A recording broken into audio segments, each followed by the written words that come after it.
ಇವತ್ತು ಕೂಡ ಪವರ್ ಫೋಕಸ್ನಲ್ಲಿ ನಾವು ಚರ್ಚೆ ಮಾಡುವ ವಿಚಾರ ಮುಖ್ಯಮಂತ್ರಿಗಳ ಈ FIR ದಾಖಲಾಗುತ್ತೆ. ಲೋಕಾಯುಕ್ತದಲ್ಲಿ ಮೈಸೂರಿನ ಲೋಕಾಯುಕ್ತದಲ್ಲಿ FIR ದಾಖಲಿಸೋದಕ್ಕೆ ಈಗಾಗಲೇ ಜನಪ್ರತಿನಿಧಿಗಳ ಕೋರ್ಟ್ ಸೂಚನೆಯನ್ನು ಕೊಟ್ಟಾಗಿತ್ತು. ಆದರೆ FIR ಈವರೆಗೂ ಕೂಡ ದಾಖಲಾಗಿಲ್ಲ. ಅದರ ಅಫಿಷಿಯಲ್ ಸರ್ಟಿಫೈಡ್ ಕಾಪಿ ಬರೋವರೆಗೂ FIR ದಾಖಲಾಗೋದು ಅಲ್ಲಿವರೆಗೂ ಅದು ಪುಷ್ ಆಗುತ್ತೆ ಅನ್ನೋದು ಒಂದು ಕಡೆ. ಇನ್ನೊಂದು ಕಡೆ ಮುಖ್ಯಮಂತ್ರಿಗಳನ್ನು ರಕ್ಷಣೆ ಮಾಡೋದಕ್ಕೆ, ಮುಖ್ಯಮಂತ್ರಿಗಳ ಪರವಾಗಿ ನಿಲ್ಲೋದಕ್ಕೆ ಈಗಾಗಲೇ ಶಾಸಕರು ಮಾತನಾಡಿದ್ದಾರೆ. ಅದರ ಜೊತೆಗೆ ಇವತ್ತಿನ ಸಚಿವ ಸಂಪುಟ ಸಭೆಯಲ್ಲೂ ಕೂಡ ಕೆಲವೊಂದು ನಿರ್ಣಯಗಳನ್ನು ತೆಗೆದುಕೊಂಡಿದ್ದಾರೆ. ಆ ನಿರ್ಣಯಗಳು ಮುಖ್ಯಮಂತ್ರಿಗಳ ರಕ್ಷಣೆಗೆ ಇವರು ತಗೊಂಡಿರುವ ಗುರಾಣಿ ಅನ್ನೋದು ಬಹಳ ಸ್ಪಷ್ಟವಾಗಿ ಗೊತ್ತಾಗ್ತಾ ಇದೆ. ಒಂದು ಕಡೆ ಮೂಡ ಹಗರಣ, ಮೂಡ ಅಕ್ರಮದ ವಿಚಾರ ಮುಖ್ಯಮಂತ್ರಿಗಳ ಕೊರಳಿಗೆ ಸುತ್ತಕೊಳ್ತಾ ಇದ್ರೆ, ಮುಖ್ಯಮಂತ್ರಿಗಳ ಸುತ್ತ ಶಾಸಕರು, ಸಚಿವರುಗಳು ದೊಡ್ಡ ಚಕ್ರ ವ್ಯೂಹವನ್ನ ಬಲಿದಿದ್ದಾರೆ. ನಮ್ಮ ಮುಖ್ಯಮಂತ್ರಿಗಳನ್ನ ಮುಟ್ಟಬೇಕಾದ್ರೆ ನೀವು ನಮ್ಮನ್ನ ದಾಟ್ಕೊಂಡೇ ಹೋಗಬೇಕು ಅನ್ನುವ ಸಂದೇಶ ಕೊಡೋ ರೀತಿಯಲ್ಲಿ ಇವತ್ತಿನ ಸಚಿವ ಸಂಪುಟದ ಡೆವಲಪ್ಮೆಂಟ್ಗಳು ಕೂಡ ಆಗಿವೆ. ಒಂದೆಡೆ FIR, ಇನ್ನೊಂದು ಕಡೆ ಮೂಡ ಫೈರ್ ರಾಜ್ಯಾದ್ಯಂತ ಜ್ವಲಿಸ್ತಾ ಇದೆ. ಈ ಬಗ್ಗೆ ಇವತ್ತು ಡಿಸ್ಕಷನ್ ಮಾಡೋಣ. ಇದೇ ಇವತ್ತಿನ ವಿಶೇಷ. ನಾನು ಪ್ರಣುತ್ ಆರ್ಗಾಣಿಕ. ಸಾಧ್ಯತೆಗಳ ಅವಲೋಕನೆಗೆ ಕಾಂಗ್ರೆಸ್ ತಿಳಿದಿದೆ. ಒಂದು ವೇಳೆ CBI ಎಂಟ್ರಿ ಆಗುತ್ತೆ ಅಂತಿದ್ರೆ ಈಗಲೇ ಲಗಾಮ್ ಹಾಕೋದಕ್ಕೆ ಆರಂಭ ಆಗಿದೆ. ಮೂಡ ಫೈರ್ ಬೆನ್ನಲ್ಲೇ CBI ಮೇಲೆ ಸರ್ಕಾರ ಚಾರ್ಜ್ ಮಾಡ್ತಿದೆ. ಇವತ್ತಿನ ಸಚಿವ ಸಂಪುಟ ಸಭೆಯಲ್ಲಿ ಸರ್ಕಾರ ಮಾಡಿರುವ ತೀರ್ಮಾನ ಅದಕ್ಕೆ ಕೈಗನ್ನಡಿ. ದೆಹಲಿಯ ಸ್ಪೆಷಲ್ ಪೊಲೀಸ್ ಎಸ್ಟಾಬ್ಲಿಷ್ಮೆಂಟ್ ಆಕ್ಟ್ ಅನ್ನ ಇವತ್ತಿನ ಸಚಿವ ಸಂಪುಟ ಸಭೆಯಲ್ಲಿ ವಾಪಸ್ ಪಡೆಯಲಾಗಿದೆ. ಕ್ಯಾಬಿನೆಟ್ ಸಭೆಯ ಬಳಿಕ ಈ ಬಗ್ಗೆ ಕಾನೂನು ಸಚಿವರು HK ಪಾಟೀಲ್ ಮಾಹಿತಿಯನ್ನು ಕೊಟ್ಟರು. ಪಶ್ಚಿಮ ಬಂಗಾಳ, ತಮಿಳುನಾಡು ಸೇರಿದಂತೆ ಹಲವು ರಾಜ್ಯಗಳ ಈ ನಿರ್ಬಂಧ ಏನಿದೆ ಈಗ ಕರ್ನಾಟಕಕ್ಕೂ ಬಂದಿದೆ. ಅಂದ್ರೆ ಪಶ್ಚಿಮ ಬಂಗಾಳದ ಮಮತಾ ದೀದಿ ಅವರ ಹಾದಿಯನ್ನು ತುಳಿದಿದ್ದಾರೆ ಮಾನ್ಯ ಮುಖ್ಯಮಂತ್ರಿಗಳ ಸಿದ್ದರಾಮಯ್ಯ ಅನ್ನೋದು ಬಹಳ ಸ್ಪಷ್ಟವಾಗಿ ಗೋಚರ ಆಗ್ತಿದೆ. ಮೂಡ ಕೇಸ್ನಲ್ಲಿ ಒಂದು ವೇಳೆ ಈಗಾಗಲೇ ಆಕ್ರೋಶ, ಆಗ್ರಹಗಳು ಕೇಳಿ ಬರ್ತಿದೆ. ಒಬ್ಬರಂತೂ ದೂರುದಾರರು ಲೋಕಾಯುಕ್ತ ರಾಜ್ಯ ಸರ್ಕಾರದ ಅಧೀನದಲ್ಲಿ ಬರುವ ಸಂಸ್ಥೆ, ಹಾಗಾಗಿ ಇಲ್ಲಿ ಇದರಲ್ಲಿ ತನಿಖೆ ಆದರೆ ಯಾವುದೇ ಕಾರಣಕ್ಕೂ ಇಲ್ಲಿ ನಿಷ್ಪಕ್ಷಪಾತ ತನಿಖೆ ಸಾಧ್ಯ ಇಲ್ಲ, CBI ಕೊಡಬೇಕು ಅನ್ನುವ ಮನವಿ ಕೊಡೋದಕ್ಕೆ ಹೊರಡಿರೋ ಮುನ್ನವೇ CBI ಹಿಡಿತವನ್ನು ತಪ್ಪಿಸಿಕೊಳ್ಳೋದಕ್ಕೆ ಏನಾದರೂ ಪ್ಲಾನ್ ಮಾಡ್ತಾ ಇದೆಯಾ ರಾಜ್ಯ ಸರ್ಕಾರ? CBI ಎಂಟ್ರಿ ಕೊಟ್ರೆ ಮೂಡ ಸುಳಿಯಲ್ಲಿ ಸಿಲುಕುವ ಭೀತಿ ಏನಾದರೂ ಕಾಡ್ತಾ ಇದೆಯಾ? ಅದಕ್ಕಾಗಿಯೇ ಕೇಂದ್ರದ ತನಿಖಾ ಆಯೋಗಕ್ಕೆ ಮೂಗುದಾರ ಹಾಕುವ ಎಲ್ಲ ಲಕ್ಷಣಗಳು ಇವತ್ತಿನ ಈ ನಿರ್ಣಯದಲ್ಲಿ ಕಾಣ್ತಾ ಇದೆ. CBI ಸೇರಿದಂತೆ ಕೇಂದ್ರದ ತನಿಖಾ ಸಂಸ್ಥೆಗಳ ವಿರುದ್ಧ HK ಪಾಟೀಲ್ ಕಿಡಿಕಾರಿದ್ರು. ಕಾನೂನುಬದ್ಧವಾಗಿ ಕೇಂದ್ರ ತನಿಖಾ ಸಂಸ್ಥೆಗಳು ಕೆಲಸ ಮಾಡ್ತಿಲ್ಲ, ಅವುಗಳನ್ನು ಕೈಗೊಂಬೆಗಳಾಗಿ ಬಳಕೆ ಮಾಡಿಕೊಳ್ಳುವ ಕೆಲಸಗಳಾಗ್ತಿದೆ, ಮಿಸ್ಯೂಸ್ ಆಗ್ತಿದೆ. ಕೇಂದ್ರ ಸರ್ಕಾರ CBI ಸಂಸ್ಥೆಯನ್ನ ಮಿಸ್ಯೂಸ್ ಮಾಡ್ತಾ ಇದೆ ಅಂತಾನೆ ಮಾತನಾಡಿದ್ರೆ HK ಪಾಟೀಲ್ರು. ಮೂಡ ಕೇಸ್ನ ಹಿನ್ನೆಲೆಯಲ್ಲಿ ಈ ನಿರ್ಧಾರ ಅಲ್ಲ ಅಂತಲೂ ಕೂಡ ಅದೇ ಸಂದರ್ಭದಲ್ಲಿ HK ಪಾಟೀಲ್ರು ಹೇಳ್ತಿದ್ದಾರೆ. ಕೇಂದ್ರ ಸರ್ಕಾರದ ಅಂಗವಾಗಿ ರಾಜಭವನ ಕೆಲಸ ಮಾಡ್ತಿದೆ. ರಾಜಭವನ ಸೇರಿ ಕೇಂದ್ರ ತನಿಖಾ ಸಂಸ್ಥೆಗಳೆಲ್ಲವೂ ಕೂಡ ಅವ್ರ ಪರವಾಗೇ ಕೆಲಸ ಮಾಡ್ತಿದೆ ಅಂತ ವಾಗ್ದಾಳಿ ಮಾಡಿದ್ರು HK ಪಾಟೀಲ್ರು ಸಂಪುಟ ಸಭೆಯ ಬಳಿಕ.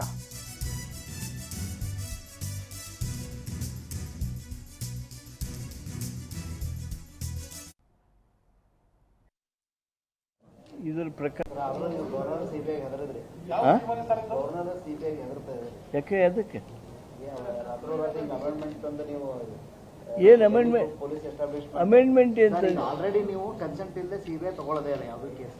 ನೀವು ಇದನ್ನ ತಗೊಂಡ್ಬಂದು ಯಾವ ಪರ್ಪಸ್ ಸರ್ವಾಗುತ್ತೆ? ಅಲ್ಲ, ಇದರ ಪ್ರಕಾರ ಅವ್ರು ತಗೋಬಹುದಿತ್ತು. Without consent of that is what we have withdrawn now. ಯಾಕೆ ಅದಕ್ಕೆ ಏನು ಅಮೆಂಡ್ಮೆಂಟ್ ಅಂತ ಆಲ್ರೆಡಿ ನೀವು ಕನ್ಸೆಂಟ್ ಇಲ್ಲದೆ CBI ತಗೊಳ್ಳೋದೇ ಇಲ್ಲ ಯಾವುದೇ ಕೇಸ್. ನೀವು ಇದನ್ನ ತಗೊಂಡ್ಬಂದು ಯಾವ ಪರ್ಪಸ್ ಸರ್ವಾಗುತ್ತೆ? ಅಲ್ಲ, ಇದರ ಪ್ರಕಾರ ಅವ್ರು ತಗೋಬಹುದಿತ್ತು. Without consent of that is what we have withdrawn now. ಮೇಲ್ನೋಟಕ್ಕೆ ಇವೆಲ್ಲವೂ ಕೂಡ ಒಂದು ವೇಳೆ ಮೂಡ ವಿಚಾರದಲ್ಲಿ ಏನಾದರೂ ಮುಖ್ಯಮಂತ್ರಿಗಳ ಕುತ್ತಿಗೆಗೆ ಸುತ್ತಿಕೊಳ್ಳುವ ಸಾಧ್ಯತೆಗಳಿದ್ರೆ ಅದರಿಂದ ಬಚಾವಾಗೋದಕ್ಕೆ ತಂತ್ರ ಅನ್ನೋದಂತೂ ಬಹಳ ಸ್ಪಷ್ಟವಾಗಿ ಗೊತ್ತಾಗ್ತಾ ಇದೆ. ಮುಖ್ಯಮಂತ್ರಿಗಳನ್ನ ಮೂಡ ಚಕ್ರವ್ಯೂಹದಿಂದ ಬಚಾವ್ ಮಾಡುವ ಒಂದು ತಂತ್ರ ಮತ್ತು ಸಿದ್ದರಾಮಯ್ಯ ಚಕ್ರವ್ಯೂಹದಿಂದ ಬಚಾವಾಗುವ ಹರಸಾಹಸ ಮಾಡ್ತಿದ್ದಾರೆ. ಮುಖ್ಯಮಂತ್ರಿಗಳ ಮೈಯೆಲ್ಲ ಗುರಾಣಿ, ಕೇಂದ್ರ ಸರ್ಕಾರ ಮತ್ತು BJPಗೆ ತಿರುಗುಣಿ. CBI ಮಾತ್ರ ಅಲ್ಲ, ರಾಜ್ಯಪಾಲರಿಗೂ ಕೂಡ ಲಗಾಮ್ ಹಾಕಿ ರಣತಂತ್ರವನ್ನ ಮಾಡ್ತಿದ್ದಾರೆ. ಏನು ರಾಜ್ಯಪಾಲರಿಗೆ ಲಗಾಮು? ಯಾವ ರೀತಿಯಲ್ಲಿ? ಗವರ್ನರ್ ಏನಾದರೂ ಮಾಹಿತಿ ಕೇಳಿದ್ರೆ CS ಉತ್ತರ ಕೊಡೋದು ಬೇಡ ಅಂತ ಸಂಪುಟ ಸಭೆಯಲ್ಲೇ ಮುಖ್ಯ ಕಾರ್ಯದರ್ಶಿಗೆ ಸೂಚನೆಯನ್ನು ಕೊಡ್ತಾರೆ. ಯಾವುದೇ ನಿರ್ಧಾರಗಳು ಅಥವಾ ಯಾವುದೇ ಪ್ರಶ್ನೆಗಳಿದ್ರೆ ಅದಕ್ಕೆ ಉತ್ತರ CS ಕೊಡೋದು ಬೇಡ. ಗವರ್ನರ್ ಏನೇ ಮಾಹಿತಿ ಕೇಳಿದ್ರು ಮಂತ್ರಿ ಪರಿಷತ್ ಉತ್ತರ ಕೊಡುತ್ತೆ. ಮಂತ್ರಿ ಪರಿಷತ್ನಿಂದ ಉತ್ತರ ಅದು ಅಗತ್ಯ ಇದ್ದಲ್ಲಿ ಮಾತ್ರ. ಎಲ್ಲಾ ಪ್ರಶ್ನೆಗಳಿಗೆ ಉತ್ತರ ಕೊಡೋದಿಲ್ಲ, ಅಗತ್ಯ ಇದ್ದ ಪ್ರಶ್ನೆಗಳಿಗೆ ಉತ್ತರವನ್ನ ಕೊಡ್ತಾರೆ. ಅದು ಮಂತ್ರಿ ಪರಿಷತ್ನಿಂದಲೇ ಹೋಗುತ್ತೆ. ಗವರ್ನರ್ ಕೇಳುವ ಪ್ರಶ್ನೆಗಳಿಗೆ ಅಥವಾ ಏನೇನು ಮಾಹಿತಿಗಳನ್ನು ಕೇಳ್ತಾರೆ ಅದೆಲ್ಲದಕ್ಕೂ ತತ್ಕ್ಷಣ ಉತ್ತರ ಕೊಡೋದು ಬೇಡ ಅನ್ನುವ ನಿರ್ಧಾರ ಕೂಡ ಇವತ್ತಿನ ಈ ಸಂಪುಟ ಸಭೆಯಲ್ಲಿ ಆಗಿದೆ. ಆ ಬಗ್ಗೆ ಎಚ್ ಕೆ ಪಾಟೀಲ್ ಮಾತನಾಡಿದ್ದಾರೆ, ಕೇಳಿಸ್ಕೊಳ್ಳಿ. ಮಾನ್ಯ ರಾಜ್ಯಪಾಲರು ಮೇಲಿನ ಮೇಲೆ ಒಂದು ರೀತಿ ಅಸಹನೆಯ ವರ್ತನೆಯೊಳಗೆ ಪತ್ರ ಬರಿತಾ ಇದ್ದಾರೆ. ಮಾಹಿತಿಗಳನ್ನು ತಕ್ಷಣ ಕಳಿಸ್ಬೇಕು, ಇವತ್ತು ಕಳಿಸ್ಬೇಕು, ನಾಳೆ ಕಳಿಸ್ಬೇಕು, ಹೀಗೆ ಅಂಥೇಳಿ ಸೂಚನೆಗಳನ್ನು ಕೊಡ್ತಾ ಇದ್ದಾರೆ. ಎಲ್ಲ ನಿಯಮಾವಳಿಗಳನ್ನು ಪರಿಶೀಲನೆ ಮಾಡಿ ರಾಜ್ಯ ಸಚಿವ ಸಂಪುಟ ಯಾವುದೇ ಮಾಹಿತಿಗಳನ್ನು ಯಾರೇ ಕಾರ್ಯದರ್ಶಿಗಳಾಗಲಿ ಅಥವಾ ಮುಖ್ಯ ಕಾರ್ಯದರ್ಶಿಗಳಾಗಲಿ ರಾಜ್ಯಪಾಲರಿಗೆ ಕಳಿಸುವ ಸಂದರ್ಭದಲ್ಲಿ ಕ್ಯಾಬಿನೆಟ್ ಇದರಿಗೆ ಅವುಗಳನ್ನು ತಂದು ಕ್ಯಾಬಿನೆಟ್ ನಿರ್ಣಯದಂತೆ ಮುಂದುವರಿಯುವಂತೆ ಮುಖ್ಯ ಕಾರ್ಯದರ್ಶಿಗಳಿಗೆ ಸೂಚನೆ ಕೊಟ್ಟಿದ್ದೇವೆ. ಇದೆಲ್ಲ ಒಂದ್ ಕಡೆ ಆದರೆ ಇನ್ನೊಂದು ಕಡೆ ವಿಪಕ್ಷ ಸಾಮಾನ್ಯವಾಗಿ ಮುಖ್ಯಮಂತ್ರಿಗಳ ರಾಜೀನಾಮೆಯನ್ನು ಕೇಳ್ತಾ ಇದೆ. ವಿಪಕ್ಷಗಳು ಕೇಳೋದು ಕೂಡ ಆಶ್ಚರ್ಯ ಏನಲ್ಲ. ಆದರೆ ಸ್ವಪಕ್ಷದವರು ಕಾಂಗ್ರೆಸ್ನವರೇ ಮುಖ್ಯಮಂತ್ರಿಗಳ ರಾಜೀನಾಮೆ ವಿಚಾರವನ್ನು ಎತ್ತಿದ್ದಾರೆ. ಇವತ್ತು ಸಿದ್ದರಾಮಯ್ಯನವರ ರಾಜೀನಾಮೆಗೆ ಆಗ್ರಹಿಸಿ ವಿಪಕ್ಷ ಬಿಜೆಪಿ ಪ್ರೊಟೆಸ್ಟ್ ನಡೆಸಿದೆ. ಇವತ್ತು ವಿಧಾನಸೌಧದ ಗಾಂಧಿ ಪ್ರತಿಮೆಯ ಬಳಿ ಬಿಜೆಪಿಗರು ಪ್ರತಿಭಟನೆ ನಡೆಸಿದ್ರು. ವಿಧಾನಸೌಧಕ್ಕೆ ಮುತ್ತಿಗೆ ಹಾಕೋ ಪ್ರಯತ್ನ ಮಾಡಿದ್ರು, ವಿಧಾನಸೌಧಕ್ಕೆ ಬೀಗ ಜಡಿಯೋ ಪ್ರಯತ್ನ ಮಾಡಿದ್ರು. ಅವೆಲ್ಲದರ ನಡುವೆ ಹಿರಿಯ ಕಾಂಗ್ರೆಸ್ ಮುಖಂಡ ಸಿಎಂ ರಿಸೈನ್ಗೆ ಒತ್ತಾಯ ಇಡ್ತಿದ್ದಾರೆ. ಸಿದ್ದರಾಮಯ್ಯನವರಿಗೆ ಈ ಪ್ರಕರಣ ಭಾರಿ ಮುಜುಗರ ತಂದಿಟ್ಟಿದೆ. ಅದರ ಜೊತೆಗೆ ರಾಜೀನಾಮೆಗೆ ಸ್ವಪಕ್ಷದವರೇ ಕೇಳ್ತಾ ಇರೋದು ಅದು ಕೂಡ ಮುಖ್ಯಮಂತ್ರಿಗಳ ಮುಜುಗರ. ರಿಸೈನ್ಗೆ ಮಾಜಿ ಸ್ಪೀಕರ್, ಮಾಜಿ ಸಚಿವ ಕೋಳಿವಾಡ ಆಗ್ರಹಿಸಿದ್ದಾರೆ. ಅಂದ್ರೆ ಮುಖ್ಯಮಂತ್ರಿಗಳ ವಿರೋಧಿಗಳ ಪಟ್ಟು ಜಾಸ್ತಿ ಆಗ್ತಿದೆ, ಸಂಖ್ಯೆ ಜಾಸ್ತಿ ಆಗ್ತಾ ಇದೆ. ಒಂದ್ ಕಡೆ ಬಿಜೆಪಿಗರು ಪ್ರೊಟೆಸ್ಟ್ ನಡೆಸ್ತಾ ಇದ್ರೆ, ಇನ್ನೊಂದ್ ಕಡೆ ಕೋಳಿವಾಡ ಮುಖ್ಯಮಂತ್ರಿಗಳು ರಾಜೀನಾಮೆ ಕೊಡೋದೇ ಸೂಕ್ತ ಅಂತ ಹೇಳ್ತಾರೆ. ವಿಪಕ್ಷ ನಾಯಕ ಆರ್ ಅಶೋಕ್ ಮುಖ್ಯಮಂತ್ರಿಗಳ ವಿರುದ್ಧ ಇವತ್ತು ವಿಧಾನಸೌಧದ ಗಾಂಧಿ ಪ್ರತಿಮೆಯ ಎದುರು ಭಾಗದಲ್ಲಿ ವಾಗ್ದಾಳಿ ಮಾಡಿದ್ರು, ಪ್ರತಿಭಟನೆ ನಡೆಸಿದ್ರು, ವಿಧಾನಸೌಧ ಮುತ್ತಿಗೆ ಹಾಕುವ ಪ್ರಯತ್ನ ಕೂಡ ಮಾಡಿದ್ರು. ಆರ್ ಅಶೋಕ್ ಏನಂದ್ರು, ಕೋಳಿವಾಡ ಏನಂದ್ರು, ಕೇಳಿಸ್ಕೊಳ್ಳಿ. ಆಗುತ್ತೆ. ಪ್ರಧಾನಮಂತ್ರಿಗಳು ನಿನ್ನೆ ಹರಿಯಾಣ ತುಂಬಾನು ಬರೀ ಇದನ್ನ ಪ್ರಚಾರ ಮಾಡಿಬಿಟ್ಟಾರೆ. ಇಂಥ ಕಾಂಗ್ರೆಸ್ಗೆ ಓಟ್ ಹಾಕ್ತೀರಾ ಅಂತ ಕೇಳ್ತಾ ಇದ್ದಾರೆ. ಅಲ್ಲಿ ಮುಜುಗರ ಆಗುತ್ತಲ್ಲ, ಸುಳ್ಳು ಅನ್ನೋಕ್ಕಾಗಲ್ಲ. ಅಲ್ಲಿ ಕೋರ್ಟಿಂದ ಆದೇಶ ಆಗಿದೆ, ಜನರ ಮೇಲೆ ಪರಿಣಾಮ ಬೀಳುತ್ತೆ. ಅದು ಒಂದು.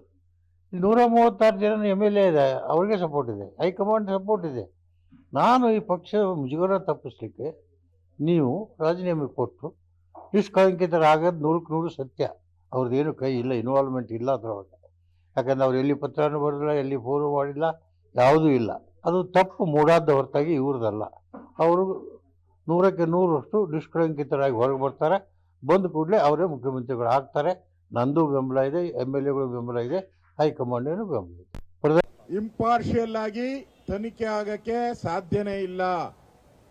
ಯು ಮಸ್ಟ್ ರಿಸೈನ್ ಯಡಿಯೂರಪ್ಪನವರೇ ಅಂತ ಹೇಳಿದ್ದಾರೆ.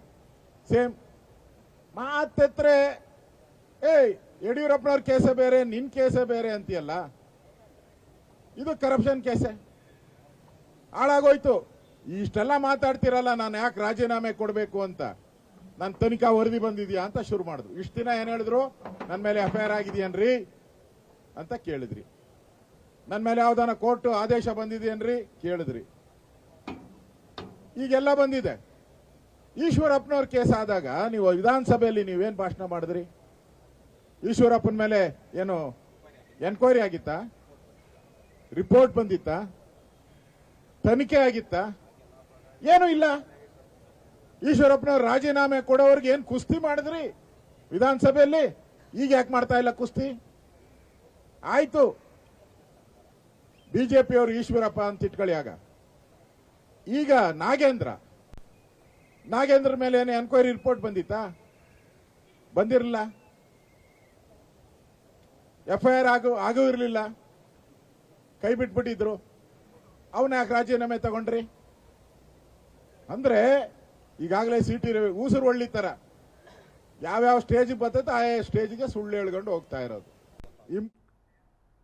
ಇಷ್ಟೆಲ್ಲ ನಡೀತಿದೆ. ಯಾರೇ ಕೂಗಾಡ್ಲಿ, ಯಾರೇ ಹೋರಾಡ್ಲಿ, ನನ್ನ ನೆಮ್ಮದಿಗೆ ಭಂಗ ಇಲ್ಲ ಅಂತ ಸಿದ್ದರಾಮಯ್ಯನವರು ಆರಾಮಾಗಿದ್ದಾರೆ. ನಾನು ರಾಜೀನಾಮೆ ಕೊಡಲ್ಲ.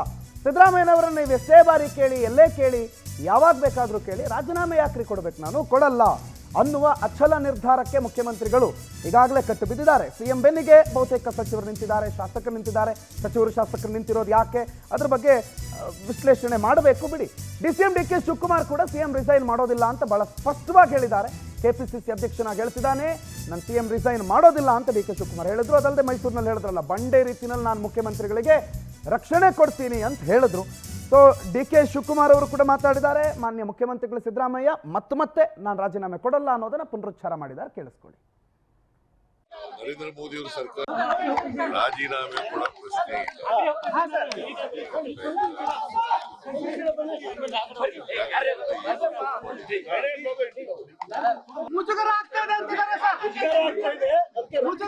ಗೋದ್ರಾಜ್ ಇನ್ಸಿಡೆಂಟ್ ಅಲ್ಲಿ ಇವರು ಪ್ರೈಮ್ ಮಿನಿಸ್ಟರ್ ರಾಜೀನಾಮೆ ಕೊಟ್ಟಿದ್ರ ಎಫ್ಐಆರ್ ಆಗಿತ್ತಲ್ಲ ಅವ್ರಿಗೆ ರಾಜೀನಾಮೆ ಕೊಟ್ಟಿದ್ರ ಕುಮಾರಸ್ವಾಮಿ ನರೇಂದ್ರ ಮೋದಿ ಅವರ ಸರ್ಕಾರದಲ್ಲಿ ಇದಾರಲ್ಲ ಅವ್ರ ಮೇಲೆ ಬೇಲ್ ಮೇಲೆ ಇದಾರಲ್ಲ ಅವ್ರು ರಾಜೀನಾಮೆ ಕೊಟ್ಟಿದಾರೇನ್ರಿ ಮತ್ತೆ ಅವ್ರಿಗೆ ಮುಜುಗರ ಆಗಲ್ವ ಅವ್ರಿಗೆ ನಾನು ರಾಜೀನಾಮೆ ಕೊಡಲ್ಲ ಲೀಗಲ್ ಆಗಿ ಫೈಟ್ ಮಾಡ್ತೀನಿ ರಾಜೀನಾಮೆ ಕೊಡೋ ಪ್ರಶ್ನೆ ಇಲ್ಲ ಮುಖ್ಯಮಂತ್ರಿಗಳು ರಾಜೀನಾಮೆ ಕೊಡುವಂತ ಪ್ರಸ್ತಾವನೆ ಬರುವುದಿಲ್ಲ ಇದು ರಾಜಕೀಯವಾಗಿ ಬಿಜೆಪಿಯವರು ಜನತಾದಳದವರು ಇಬ್ರು ಸೇರಿ ಮಾಡ್ತಾರೆ ಅಂತ ನಮ್ಮ 5 ಗ್ಯಾರಂಟಿಗಳನ್ನು ನಾವೇನ್ ಕೊಟ್ಟಿದ್ದೀವಿ ಆ ಗ್ಯಾರಂಟಿಗಳ ಬೆಳವಣಿಗೆ ಜನರಿಗೆ ಏನ್ ತಲುಪ್ತಾ ಇದೆ ಅದನ್ನ ತಡ್ಕೊಳಕ್ ಆಗ್ತಾ ಇಲ್ಲ ಮುಖ್ಯಮಂತ್ರಿಗಳು ಒಬ್ಬ ಲಾರ್ಜರ್ ಸ್ಟೇಟ್ ಮುಖ್ಯಮಂತ್ರಿಗಳು ಕಾಂಗ್ರೆಸ್ ಪಾರ್ಟಿಯಿಂದ ಇದ್ದಾರೆ ಅದನ್ನ ಅವ್ರ ಕೈಲಿ ತಡ್ಕೊಳಕ್ ಆಗ್ತಾ ಇಲ್ಲ ರಾಜೀನಾಮೆ ಕೊಡೋದು ಪ್ರಶ್ನೆ ಇಲ್ಲ ಇಡೀ ಪಕ್ಷ ದೆಹಲಿಯಿಂದ ಹಳ್ಳಿವರೆಗೂ ಅವ್ರ ಜೊತೆ ಇದೆ ಮತ್ತೆ ಅದನ್ನು ನಾನು ಪುನರುಚ್ಚ ಹೇಳ್ತೀನಿ ಇದು ನಾನು ಪಕ್ಷದ ಅಧ್ಯಕ್ಷನಾಗಿ ಹೇಳ್ತಾ ಇದ್ದೀನಿ ಮುಖ್ಯಮಂತ್ರಿಗಳು ರಾಜೀನಾಮೆ ಕೊಡುವಂತ ಪ್ರಸ್ತಾವನೆ ಬರುವುದಿಲ್ಲ ಇದು ಇದೇ ವಿಚಾರದ ಬಗ್ಗೆ ಇವತ್ತು ಚರ್ಚೆ ಮಾಡೋಣ. ಇವತ್ತು ಈ ವಿಚಾರದ ಬಗ್ಗೆ ಚರ್ಚೆ ಮಾಡೋದಕ್ಕೆ ಹಲವು ಗಣ್ಯರು ನಮ್ಮ ಜೊತೆಗಿದ್ದಾರೆ. ಮೊದಲಿಗೆ ಕಾಂಗ್ರೆಸ್ನ ವಕ್ತಾರರು ನಟರಾಜ್ ಗೌಡ್ರು ನಮ್ಮ ಜೊತೆಗಿದ್ದಾರೆ. ನಟರಾಜ್ ಗೌಡ್ರೆ, ಕಾರ್ಯಕ್ರಮಕ್ಕೆ ಆತ್ಮೀಯ ಸ್ವಾಗತ. ನಮಸ್ತೆ. ಬಿಜೆಪಿ ವಕ್ತಾರರು ಅಶ್ವಿನಿ ಶಂಕರ್ ಅವರಿದ್ದಾರೆ. ಅಶ್ವಿನಿ ಅವರೇ, ನಿಮಗೂ ಕೂಡ ಕಾರ್ಯಕ್ರಮಕ್ಕೆ ಆತ್ಮೀಯ ಸ್ವಾಗತ. ಹಿರಿಯ ಪತ್ರಕರ್ತರು ಸಮೀವುಲ್ಲಾ ಅವರು ಕೂಡ ಇದ್ದಾರೆ. ಸಮೀವುಲ್ಲಾ ಅವರಿಗೂ ಕೂಡ ಕಾರ್ಯಕ್ರಮಕ್ಕೆ ಆತ್ಮೀಯ ಸ್ವಾಗತ ಸರ್. ನಮಸ್ಕಾರ ಸರ್. ಸರ್, ನಾನು ಸಮೀವುಲ್ಲಾ ಸರ್ ಇಂದಲೇ ಆರಂಭ ಮಾಡ್ತೀನಿ. ಸರ್, ನಾನು ಆಗಲೇ ಹೇಳ್ದಂಗೆ ಮುಖ್ಯಮಂತ್ರಿಗಳ ರಾಜೀನಾಮೆ ಕಾನೂನಾತ್ಮಕವಾಗಿ ಈಗ ಬೇಕು, ಕೊಡಲೇಬೇಕು ಅನ್ನುವಂಥದ್ದು ಯಾವುದೂ ಇಲ್ಲ. ಆದರೆ ಎಲ್ಲಾದರೂ ಅನಿವಾರ್ಯತೆ ಸೃಷ್ಟಿ ಆಗುವ ಹಂತ ಬಂತ, ಮುಖ್ಯಮಂತ್ರಿಗಳ ರಾಜೀನಾಮೆಗೆ ಆಗ್ರಹಿಸ್ತಾ ಇರುವ ವಿಪಕ್ಷಗಳ ನಡೆ ಮತ್ತು ನಾನು ರಾಜೀನಾಮೆ ಕೊಡೋದೇ ಇಲ್ಲ ಅನ್ನುವ ಮುಖ್ಯಮಂತ್ರಿಗಳ ನಡೆ ಏನನ್ನು ಸೂಚಿಸ್ತಾ ಇದೆ? ಏನಾಗಬಹುದು ಈ ಚರ್ಚೆಗಳ ನಡುವೆ? ಕಾನೂನಿನ ದೃಷ್ಟಿಯಲ್ಲಿ ಅವರೇನು ಅಪರಾಧಿ ಅಂತ ಎಲ್ಲೂ ಏನಿಲ್ಲ ಇಲ್ಲಿ. ಯಾಕೆ ಅಂತಂದ್ರೆ ಅವ್ರನ್ನೇನು ಯಾವ ನ್ಯಾಯಾಲಯ ಫಿಕ್ಸ್ ಮಾಡಿಲ್ಲ. ಈ ಹೈಕೋರ್ಟ್ ಇರಬಹುದು ಅಥವಾ ಲೋಯರ್ ಕೋರ್ಟ್ ಇರಬಹುದು, ತನಿಖೆಗೆ ಆದೇಶವನ್ನು ಕೊಟ್ಟಿದೆ. ಹೀಗಾಗಿ ಮೇಲೆ ಇಲ್ಲಿ ಹೈಕೋರ್ಟ್ ಅಲ್ಲೂ ಕೂಡ ರಾಜ್ಯಪಾಲರ ತನಿಖೆಗೆ ಅನುಮತಿಯನ್ನ ಕೊಟ್ಟಿರುವ ಅಂಶವನ್ನ ಎತ್ತಿಡಿದಿದೆ. ಮತ್ತು ಇನ್ನು ತನಿಖೆನೇ ಮುಗ್ದಿಲ್ಲ, ಈ ಹಂತದಲ್ಲಿ ಪ್ರಾಸಿಕ್ಯೂಷನ್ ಗೆ ನೀವು ಪರ್ಮಿಷನ್ ಕೇಳಿದಾರಲ್ಲ ಅಂತ ಹೇಳಿ 218 ಅದನ್ನ ರದ್ದು ಮಾಡಿದೆ. ಅದು ಅಗತ್ಯ ಇಲ್ಲ ಅಂತ ಹೇಳಿದೆ. ಲೋಯರ್ ಕೋರ್ಟ್ ಯಥಾ ಪ್ರಕಾರ ಜನಪ್ರತಿನಿಧಿಗಳ ಕೋರ್ಟು ಅವರಿಗೆ ಲೋಕಾಯುಕ್ತ ತನಿಖೆಗೆ ನೆಕ್ಸ್ಟ್ ಪ್ರೊಸೀಜರಿಗೆ ಅದೊಂದು ಫಾರ್ಮ್ಯಾಲಿಟಿಗೆ ಅವರು ಹಸಿರು ನಿಶಾನೆ ತೋರಿದ್ದಾರೆ. ಹೀಗಾಗಿ ಇಡೀ ಈ ಪ್ರಕರಣದಲ್ಲಿ ಸಿದ್ದರಾಮಯ್ಯನವರ ಮೇಲೆ ನೈತಿಕವಾದ ಮೋಡ ಅಥವಾ ನೆರಳು ಕವಿದಿದೆಯ ಹೊರತು ಕಾನೂನಿನ ದೃಷ್ಟಿಯಲ್ಲಿ ಇನ್ನೂ ಅವರೆಲ್ಲೂ ಕೂಡ ಇಂಡಿಕ್ಟ್ ಮಾಡಿಲ್ಲ ಯಾವುದೇ ನ್ಯಾಯಾಲಯ. ಅವರು ಈ ಹಗರಣದಲ್ಲಿ ಅವ್ರು ಇನ್ವಾಲ್ವ್ ಆಗಿದ್ದಾರೆ, ಅವರ ಕೈವಾಡದಿಂದ ಅವ್ರು ಸೈಟ್ ಕೊಟ್ಟಿದೆ ಅಂತ ಯಾವ ನ್ಯಾಯಾಲಯವೂ ತೀರ್ಪನ್ನು ಕೊಟ್ಟಿಲ್ಲ. ಇಲ್ಲಿ ಉಳ್ಕೊಂಡಿರೋದು ನೈತಿಕವಾದಂತಹ ಪ್ರಶ್ನೆ. ರಾಜಕಾರಣ ಬದಲಾಗ್ತಿರುವಂತಹ ಈ ಘಟ್ಟದಲ್ಲಿ ಒಂದ್ ಕಾಲದಲ್ಲಿ ದೇವೇಗೌಡರು ಬಜೆಟ್ಗೆ 400 ಕೋಟಿ ಕೇಳಿದ್ರು. ರಾಮಕೃಷ್ಣ ಹೆಗಡೆ ಅವ್ರ ಕಾಲದಲ್ಲಿ ಅವ್ರು 200 ಚಿಲ್ಲರೆ ಕೋಟಿ ಕೊಟ್ಟಿದ್ರು ಅಂತ ಬಜೆಟ್ ಅಲ್ಲಿ ಬರೀ 400 ಇರಿಗೇಷನ್ ಡಿಪಾರ್ಟ್ಮೆಂಟ್ ಕೇಳಿದ್ದು. ಈಗ ಒಂದ್ ಪ್ರಾಜೆಕ್ಟಿಗೆ ಅದ್ರ ಅರ್ಥಪಟ್ಟಾಗ್ಬಿಡುತ್ತೆ. ಅವ್ರು ಕೊಡ್ಲಿಲ್ಲ ಅಂತ ರಾಜೀನಾಮೆ ಕೊಟ್ಟಿದ್ರು. ಆಮೇಲೆ ಬರೀ ಇದರಲ್ಲಿ ಯಾವ್ದೋ ವಾಚ್ ಕೇಸಲ್ಲಿ CM ಇಬ್ರಾಹಿಂ ಯಾವ್ದೋ ಒಂದು ಸಣ್ಣ ವಾಚಿನ ಪ್ರಕರಣಕ್ಕೆ ಸಂಬಂಧಪಟ್ಟಂತೆ ಅವರು ರಾಜೀನಾಮೆಯನ್ನ ಕೊಟ್ಟಿದ್ರು. ಅದಾದ ಮೇಲೆ ಲೋಕಲ್ ಬಾಡಿ ಎಲೆಕ್ಷನ್ ಟೈಮಿಂಗ್ ಸರಿಯಾಗಿ ಮಾಡ್ಲಿಲ್ಲ. ವೀರಪ್ಪ ಮೊಯ್ಲಿ ಅವರು chief minister, social under tension ಅನ್ನೋ ಕಾರಣಕ್ಕೆ ಈ ಸದ್ಯಕ್ಕೆ ಸ್ಥಳೀಯ ಸಂಸ್ಥೆಗಳ ಚುನಾವಣೆಯನ್ನ ನಾವು ಸಣ್ಣ ವಿಚಾರ ಮುಂದೂಡ್ತಿದೀವಿ ಅಂತ ಅವ್ರು ಈ BBMP ವರ್ಷಗಟ್ಲೆ ಮುಂದೂಡಿದ್ರು ಕೇಳೋರಿಲ್ಲ. ಅವ್ರು ಅಸೆಂಬ್ಲಿನಲ್ಲಿ ಸ್ಟೇಟ್ಮೆಂಟ್ ಮಾಡ್ತಾರೆ, ಆದ್ರೆ ನನಗೆ ಇಷ್ಟ ಇಲ್ಲ ನೀವು ಈ ತರ ಮುಂದೂಡೋದು, ಲೋಕಲ್ ಬಾಡಿ ಎಲೆಕ್ಷನ್ ಆಗ್ಬೇಕು ಅಂತ ಹೇಳಿ MY ಗೋರ್ಪಡೆ ಪಂಚಾಯತ್ ರಾಜ್ ಸಚಿವರು on the floor of the house ತಕ್ಷಣ ರಾಜೀನಾಮೆ ಅನೌನ್ಸ್ ಮಾಡ್ತಾರೆ. ಆ ಕಾಲ ಈಗ ಮುಗ್ದೋಯ್ತು, ಆ ಕಾಲ ಮುಗೀತು. ಯಾಕೆಂದ್ರೆ ಆಮ್ ಆದ್ಮಿ ಪಾರ್ಟಿ ಕೇಜ್ರಿವಾಲ್ ಜೈಲಲ್ಲಿ ಹೋಗಿ ರಾಜೀನಾಮೆ ಕೊಡ್ದಲೇನೆ ಅಲ್ಲಿಂದ ಅವರು ಮುಖ್ಯಮಂತ್ರಿಯಾಗಿ ಮುಂದುವರೆದು ರೈಲ್ ಮೇಲೆ ಹೊರಗೆ ಬಂದು ಒಂದು ಹೊಸ ಮೈಲಿಗಲ್ಲನ್ನ ಅವ್ರು ಸೃಷ್ಟಿ ಮಾಡಿದ್ದಾರೆ. ಹೀಗಾಗಿ ನೈತಿಕತೆಯ ವಿಶ್ಲೇಷಣೆ ಮತ್ತು ಏನ್ ಅನ್ನುತ್ತೆ ಮುಂದೆ ಅನ್ನೋದು ಅವರವರ ಲೆಕ್ಕಕ್ಕೆ ಬಿಟ್ಟಿದ್ದರಿಂದ ನನಗಂತೂ ಸದ್ಯಕ್ಕೆ ಅವರು ರಾಜೀನಾಮೆ ಇದು ಅನಿವಾರ್ಯತೆಯ ಸೃಷ್ಟಿ ಉಂಟಾಗಿದೆ ಅಂತ ಅನ್ಸಲ್ಲ. ಅಲ್ಲ, ಅನಿವಾರ್ಯತೆ ಸೃಷ್ಟಿ ಆಗುತ್ತಾ ಅಂತ, ಯಾಕಂದ್ರೆ ಮುಂಬರುವ ಚುನಾವಣೆಗಳು ನೀವಾಗ್ಲೇ ಹೇಳಿದಾಗ ಆಮ್ ಆದ್ಮಿ ಮತ್ತು ಕಾಂಗ್ರೆಸ್ ಈ ವಿಚಾರದಲ್ಲಿ ಕಂಪೇರ್ ಮಾಡ್ಕೊಳ್ಳೋದಕ್ಕೆ ಸಾಧ್ಯನಾ? ಒಂದು ಹೈಕಮಾಂಡ್ ಇರುವ ನ್ಯಾಷನಲ್ ಪಾರ್ಟಿ ಈ ಅನಿವಾರ್ಯತೆಯ ಸೃಷ್ಟಿಗೆ ಅವಕಾಶ ಕೊಡುತ್ತಾ, ಅಥವಾ ಚುನಾವಣೆಗಳ ದೃಷ್ಟಿಯಲ್ಲಿ ಅಥವಾ ಬೇರೆ ಬೇರೆ ರಾಜ್ಯಗಳನ್ನ ಗೆಲ್ಲಬೇಕು ಅನ್ನುವ ಆಂಗಲ್ನಲ್ಲಿ ಕಾಂಗ್ರೆಸ್ ಅಥವಾ ಹೈಕಮಾಂಡ್ ಸಿದ್ದರಾಮಯ್ಯನವರು ಕೈ ಬಿಟ್ಬಿಟ್ರೆ ಅನ್ನೋ ಪ್ರಶ್ನೆಗಳು ಕೂಡ ಉದ್ಭವ ಆಗ್ತಾ ಇದೆ. ಅದು ಯೋಚನೆ ಮಾಡ್ಬೇಕಾಗಿರೋ ವಿಚಾರ ರೇ ಅನ್ನೋ ಮಾತನ್ನ ನೀವು ಹೇಳಿದ್ರಿ. ಈ ಕಾಲಕ್ರಮೇಣ ಡೆವಲಪ್ಮೆಂಟ್ಸ್ಗಳು ಯಾವ ಪರಿಸ್ಥಿತಿ ಹೋಗ್ತಾವೋ, ಈಗ ಬುಕ್ ಮಾಡಿದ್ಮೇಲೆ ಏನಾಗುತ್ತೋ, ಪೊಲೀಸ್ ಎಂಕ್ವೈರಿ, ಲೋಕಾಯುಕ್ತ ಎಂಕ್ವೈರಿ ಏನಾಗುತ್ತೋ, ಅದಾದ್ಮೇಲೆ ಯಾವ ಟರ್ನ್ ಅನ್ನ ತಗೊಳುತ್ತೋ, ಯಾವ ತರದಲ್ಲಿ ಆಗುತ್ತೋ ಅನ್ನೋ ಸಿಚುವೇಶನ್ ಅನ್ನ ಆಧರಿಸಿ ಪರಿಸ್ಥಿತಿ ಪ್ರಕರಣಗಳು ಗಂಭೀರ ಆಯ್ತು ಅಂದ್ರೆ ಆವಾಗ ನಾವು ಅದನ್ನ ಹೇಳಕ್ ಆಗಲ್ಲ. ಈಗಲೇ ಊಹಿಸ್ಕೊಂಡು ಅನಿವಾರ್ಯ ಸೃಷ್ಟಿ ಆಗುತ್ತಾ ಅಂತ ನಾವು ಹೇಳೋದಕ್ಕೆ ರಾಜಕಾರಣದಲ್ಲಿ ಹೇಳೋದಕ್ಕಾಗಲ್ಲ. ಬರುವ ದಿನಗಳಲ್ಲಿ ಅಂತ ಅನಿವಾರ್ಯವಾದಂತಹ ಘಟನೆಗಳು ನಡೆದ್ರೆ ಸಾರ್ವಜನಿಕ ಬದುಕಲ್ಲಿ ಇರುವಂತವ್ರು ಅಧಿಕಾರ ಶಾಶ್ವತ ಅಲ್ಲ, ಯಾವುದೇ ಸವಾಲನ್ನ ಸ್ವೀಕಾರ ಮಾಡೋದಕ್ಕೆ ಸಾರ್ವಜನಿಕ ಬದುಕಲ್ಲಿ ಇರೋ ಸಿದ್ಧ ಇರ್ಬೇಕಾಗಿ ಬರುತ್ತೆ. ಅದೇನ್ ಸಿದ್ದರಾಮಯ್ಯನವರಿಗೆ ಈ ವಿಚಾರ ಗೊತ್ತಿಲ್ಲ ಅಂತೇನಲ್ಲ. ಆದ್ರೆ ಸದ್ಯಕ್ಕೆ ಈಗಿನ ಡೆವಲಪ್ಮೆಂಟ್ ಅನ್ನ ಆಧರಿಸಿ ಹೇಳಬೇಕು ಅಂತಂದ್ರೆ ಸದ್ಯಕ್ಕೆ ಈ ಜಡ್ಜ್ಮೆಂಟ್ ಗಳ ಆಧಾರದ ಮೇಲೆ ರಾಜೀನಾಮೆ ಕೊಡುವಂತಹ ಪರಿಸ್ಥಿತಿ ಕಾನೂನಿನ ದೃಷ್ಟಿಯಲ್ಲಿ ಇಲ್ಲ. ನೈತಿಕವಾಗಿ ಕೇಳಿದ್ರೆ ಆಗ್ಬಹುದು, ಮೋರಲ್ ಬೇಸಿಸ್ ಮೇಲೆ ಕೊಡ್ಬೇಕಾಗಿ ಬರುತ್ತೆ ಅನ್ನೋ ವಾದ ಇದೆ. ಯಾಕೆಂದ್ರೆ ಸಿಎಂ ಇರುವಂತವ್ರ ಮೇಲೆ ಈ ತರ ಬೊಟ್ಟು ಬಂದಾಗ ಸೀಸರನ್ನ ಹೆಂಡತಿ ಸಂಶಯಾತೀತಲಾಗಿರ್ಬೇಕು ಅಂತ ಮೊಯ್ಲಿ ಅವ್ರು ಹೇಳ್ತಾ ಇದ್ರು.